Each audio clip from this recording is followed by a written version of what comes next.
Yan guys, papakita ko sa inyo kung gaano kahaba ang mga damo dito sa gilid ng bahay at nagmistulang gubat na. Kaya ito po ay ating lilinisin ngayong araw. Yan guys, nasimulan na po natin at medyo malaki-laki na rin yung ating natanggalan ng damo. Makikita nyo po yung ating damo na tinanggal. Niipon lang po muna natin dito at mga ilang araw ito po ay matutuyo. Pag natuyo po yan, magandang magamit siyang fertilizer sa mga halaman. Ayan, bali ito naman area na to ang ating sisimulan at lilinisin.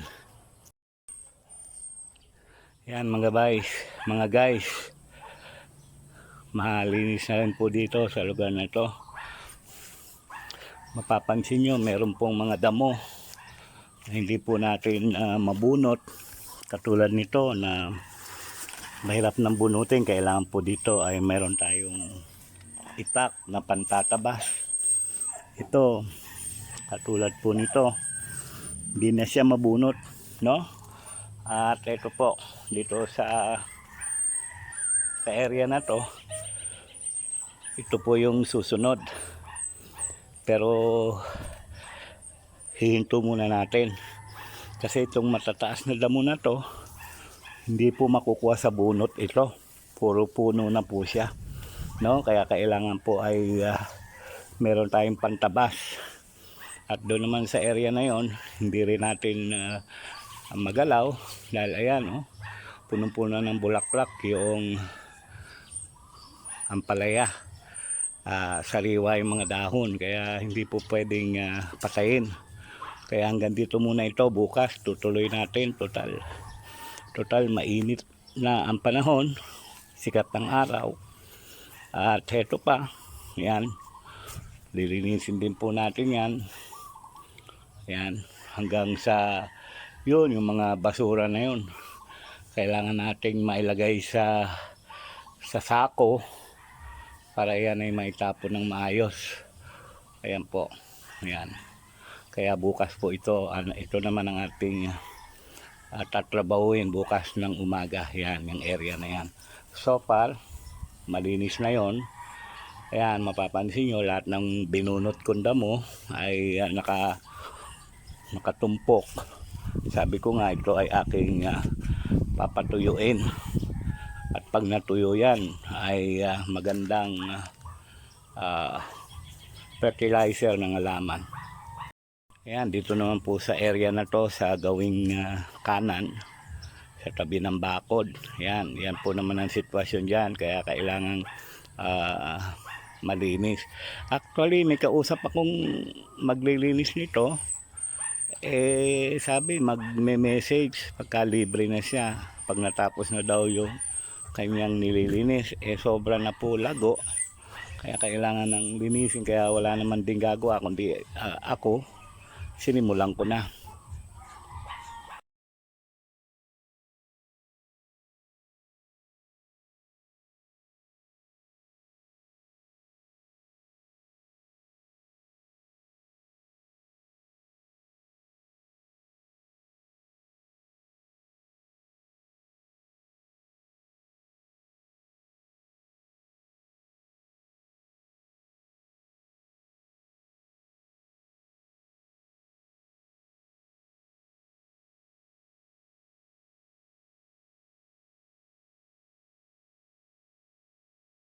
Yan po, nakikita nyo po yung area na yan.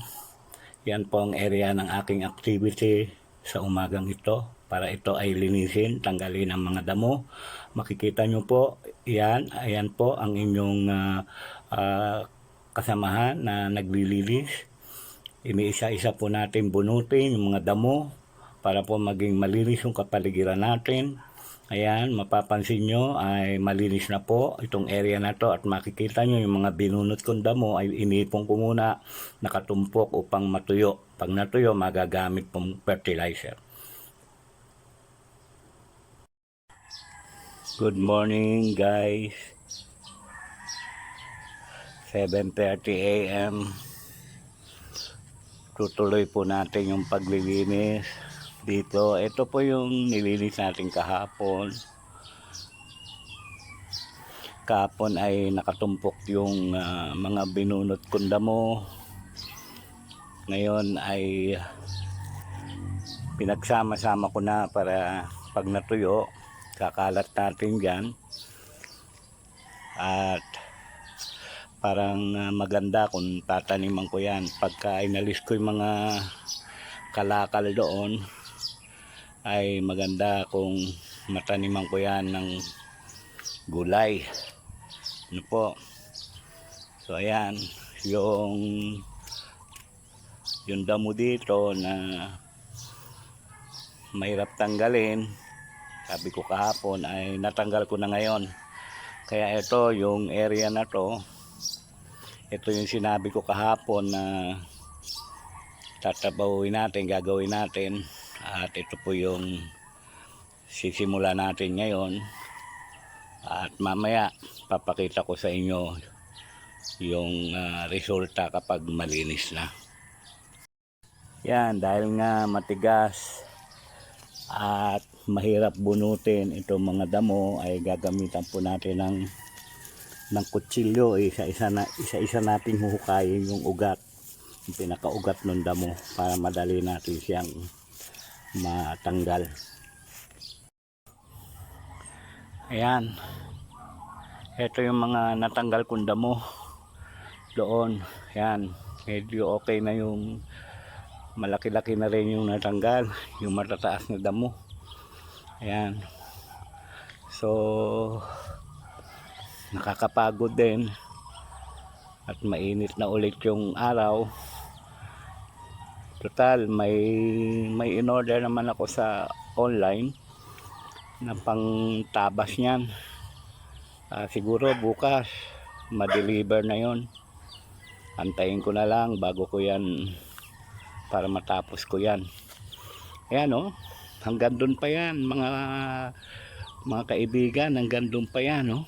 Ayan, yan yung lupa na tatanggalan ko pa ng damo. Ayan, yan yung hanggang doon.